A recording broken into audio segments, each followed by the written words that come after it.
2026 মাধ্যমিক পরীক্ষার জন্য যে পরীক্ষার্থীরা এখনো অ্যাডমিট কার্ড পায়নি তাদের অ্যাডমিট কার্ডের ব্যবস্থা করছে সরকার। এক্স হ্যান্ডেলে পোস্ট করে জানিয়েছেন শিক্ষামন্ত্রী ব্রাত্য বসু। 27 জানুয়ারি ফের অনলাইন পোর্টাল খোলা হচ্ছে। যারা এখনো পর্যন্ত 2026 অর্থাৎ এই বছরের মাধ্যমিক পরীক্ষার ক্যান্ডিডেট যারা অ্যাডমিট কার্ড এখনো পাননি, অ্যাডমিট কার্ডের ব্যবস্থা তাদের জন্য সরকার করছে। 27 জানুয়ারি ফের অনলাইন পোর্টাল খোলা হচ্ছে।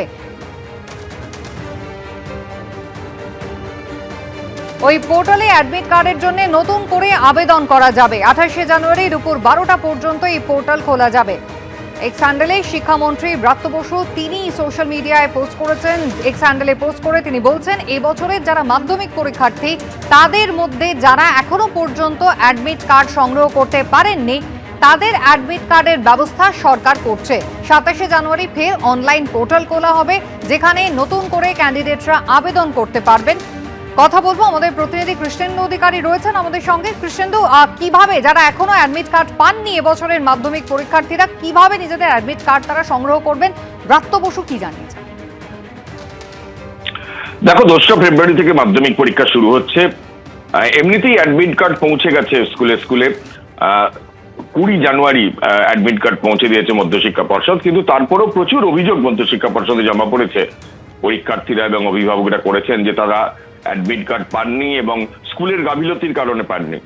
এবং যে বিষয়টা নিয়ে একটা বিতর্ক তৈরি হয়েছে যে জেনুইন ছাত্রছাত্রী তারা পরীক্ষায় বসতে পারবে না কেন এবং অ্যাডমিট কার্ড পাবে না কেন, এবং সেই পরিপ্রেক্ষিতেই রাজ্য সরকার সিদ্ধান্ত নিয়েছে এবং মধ্যশিক্ষা পর্ষদ আজকেই সেই ওয়েবসাইটে সেই নির্দেশিকা প্রকাশ করতে চলেছে কিছুক্ষণ পরে, যেটা হচ্ছে যারা 2026 সালে মাধ্যমিক পরীক্ষা দেবেন যে ছাত্রছাত্রীরা তারা যারা অ্যাডমিট কার্ড এখনো পাননি, বঞ্চিত হয়েছেন এনরোলমেন্ট ফর্ম এবং অ্যাডমিট কার্ড পেতে, তাদের কারণে একটা নতুন করে পোর্টাল খোলা হচ্ছে।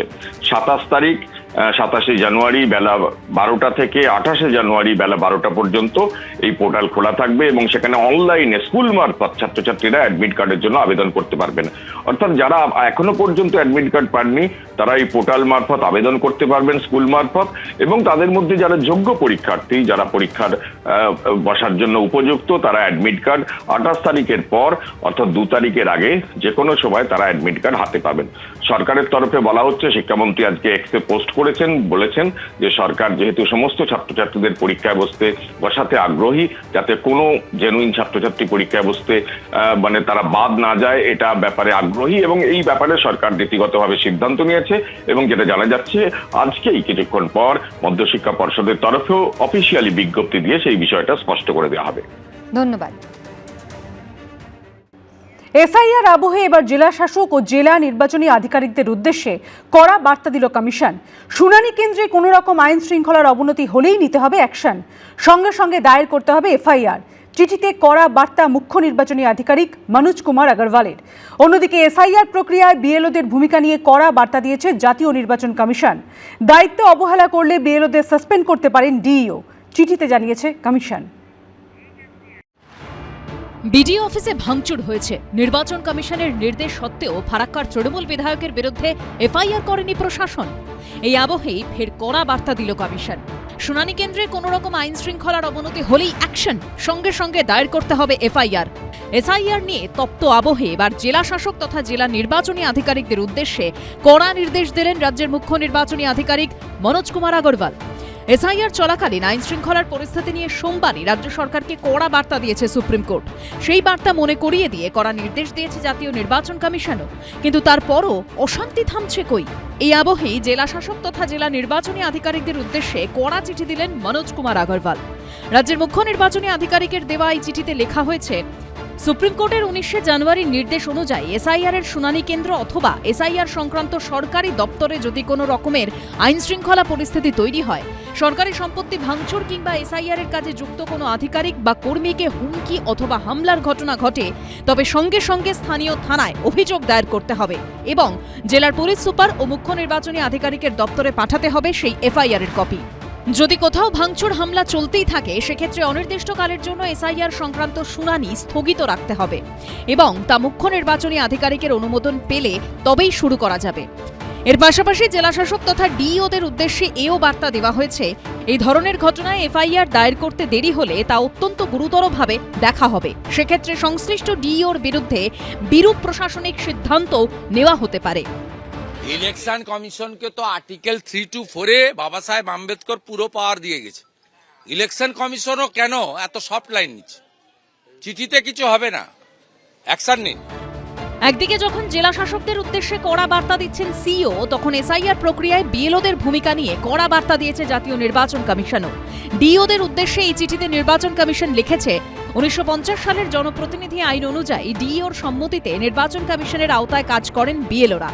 বিএলওদের বিরুদ্ধে দায়িত্বে অবহেলা, ইচ্ছাকৃতভাবে কমিশনের নির্দেশ অমান্য অথবা আরপি অ্যাক্টের লঙ্ঘন সংক্রান্ত কার্যকলাপের কোনো অভিযোগ উঠলে তাদের বিরুদ্ধে আইনি ব্যবস্থা নিতে পারে জেলা নির্বাচনী আধিকারিক অর্থাৎ ডিইও।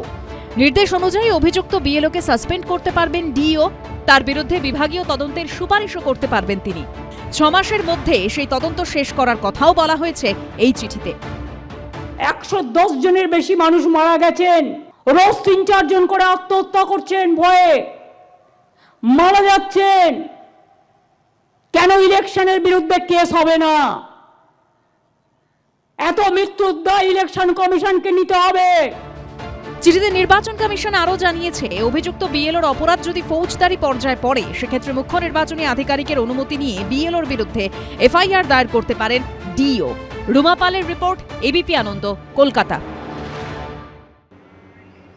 নির্বাচন কমিশন ডাকলে নথি পেশ করুন, ভাঙচুর করবেন না।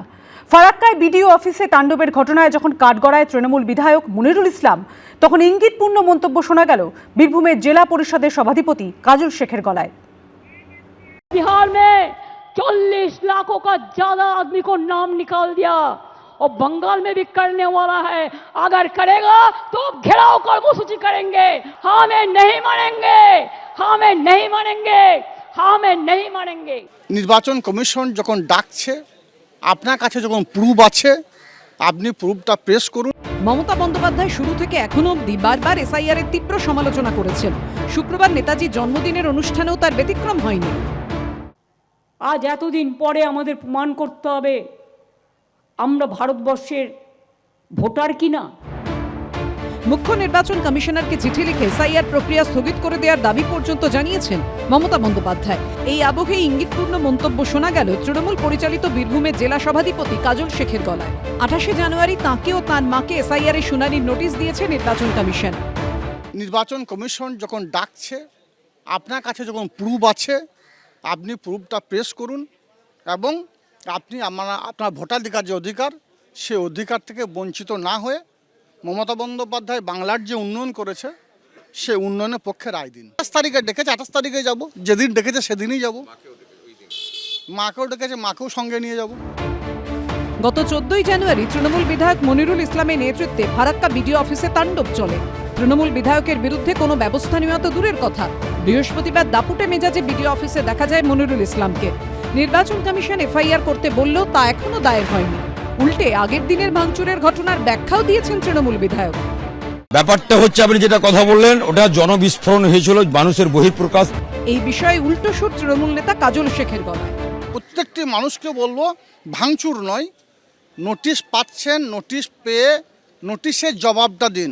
ভাঙচুর করতে আমি নিষেধ করব আপনাদের মাধ্যমে। রাজনৈতিক দূরদৃষ্টি ভালো দেখতে পাচ্ছি, ও নিজের ভবিষ্যৎ দেখতে পাচ্ছে, ও নিজের ভবিষ্যৎ দেখতে পাচ্ছে এবং নিজের ভবিষ্যৎ বুঝতে পারছে, তাই ও এই কথা বলছে। যেটা ও আজকে বলছে, আগামী দিন বাকিরাও তাই বলবে।